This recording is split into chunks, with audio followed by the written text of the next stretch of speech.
Bienvenido a Amazing Historical Stories. Hoy destacaremos la Inquisición española. Durante el siglo XV, la Reconquista finalmente se completó después de casi 800 años de lucha entre cristianos y musulmanes. ¿Por qué los musulmanes perdieron su reino en España? En una palabra, división. La razón de esta división podría basarse en varias razones. La razón principal es la codicia. A lo largo de más de 200 años, la dinastía nazarí se convirtió en una clase formidable. Estos individuos eran parientes pero reconocían linaje diferente debido a sus ancestros principales. Diferentes ramas nazaríes gobernaban zonas específicas y comandaban sus propios ejércitos. Gran parte de esto comenzó durante el siglo XIV, cuando dos hermanos, emparentados con el califa por ambos padres, decidieron derrocar a su malvado tío y tomar el control del reino de Granada. Uno de los hermanos, Ismail, se convirtió en califa y se estableció en la ciudad de Granada. El califa nombró entonces a su hermano Mahoma gobernador de Málaga, un centro comercial muy importante para el reino. La familia gobernante se dedicó a intrigas, puñaladas por la espalda y complots políticos para mantener, usurpar o crear sus reinos. Esto estaba en completa contradicción con el Islam, que es la razón principal detrás de la expansión de los musulmanes en todo el mundo. De hecho, los Banu Nasr olvidaron el verdadero significado del Islam. Los nazaríes no fueron los únicos que tuvieron un comportamiento antiislámico, sino que los pueblos del norte de África también participaron en él. Los africanos siempre han jugado un papel importante en la supervivencia de la Andalucía islámica. Esta vez, el nuevo imperio africano se llamó Merínidas. Después de años de mala gestión de los recursos, conflictos internos y arrogancia, los españoles conquistaron el reino de Granada. En aquella época, los meriníes eran un poderoso reino del norte de África y los otomanos una potencia dominante que entraba a Europa desde el este. Habría que preguntarse, ¿por qué la nación islámica permitió la caída del reino de Granada?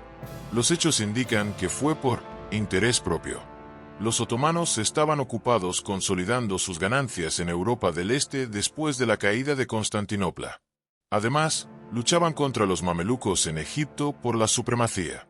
Los meriníes enfrentaron problemas internos, tuvieron que lidiar con rebeliones dentro de su reino y con invasiones europeas en sus puestos comerciales costeros. También hubo diversas disputas entre las dos familias gobernantes, los meriníes y los nazaríes. Así, para completar los antecedentes de la Inquisición española, los musulmanes estaban preocupados por sus propios conflictos e intereses. Los españoles querían anexar el reino musulmán de Granada a los reinos cristianos de Castilla y Aragón. En esa época, la religión era extremadamente importante e influía en todos los aspectos del país. La religión era la estructura política, el sistema legal, el marco educativo y la base de las alianzas militares. Así pues, podemos ver lo que llevó a los españoles a adoptar un sistema de conversión religiosa o exilio voluntario. Tras la caída de Granada, la familia real española permaneció en la capital, Granada. La familia real residía en el Palacio de la Alhambra, y a pesar de todas las decoraciones islámicas e inscripciones coránicas escritas en su arquitectura, los españoles reconocieron su sofisticación y elegancia. Además, en esta etapa, la presencia islámica de 800 años entrelazó las culturas islámica y española. De hecho, eran inseparables. Por ejemplo, se estima que aproximadamente 4.000 palabras en español, o el 8% de ellas, son en realidad palabras árabes o derivados de ellas. La cultura interconectada tenía sus límites. Los españoles querían un gobernante, un país y una religión. Inicialmente, la reina Isabel encargó al arzobispo de Granada, Talavera, que se ocupara de las conversiones voluntarias del Islam y el judaísmo al cristianismo en virtud del tratado de paz firmado con el último sultán del reino de Granada. El proceso de conversión fue lento y, para algunos, demasiado lento. Los gobernantes españoles sintieron la urgente necesidad de intensificar sus esfuerzos para hacer de España un país plenamente cristiano. Así, la Inquisición hizo todo lo posible para forzar la conversión, identificar a los herejes y perseguir a los falsos conversos al cristianismo. Los personajes históricos más destacados que cometieron estos actos fueron el gran inquisidor español Diego de Deza y el inquisidor Diego Rodríguez Lucero. Los españoles estaban decididos a establecer un reino que practicara solo la única, verdadera fe. El cristianismo. Dediquemos algún tiempo a estudiar los conceptos básicos de la Inquisición española. Empecemos con el gran detective español Diego de Deza. Llevó a cabo conversiones masivas forzadas de musulmanes y judíos al cristianismo. Sin embargo, todavía sentía un fuerte odio hacia estos conversos, a quienes los españoles llamaban cristianos recién convertidos. El gran inquisidor era en realidad de origen judío. Sin embargo, era conocido por sus crueles acciones para lograr sus fines contra los herejes y conversos. Además, el gran inquisidor Diego de Deza fue acusado de enriquecerse confiscando los bienes de los herejes. Diego de Deza fue muy notorio. Por sus acciones inhumanas, el Papa lo criticó públicamente.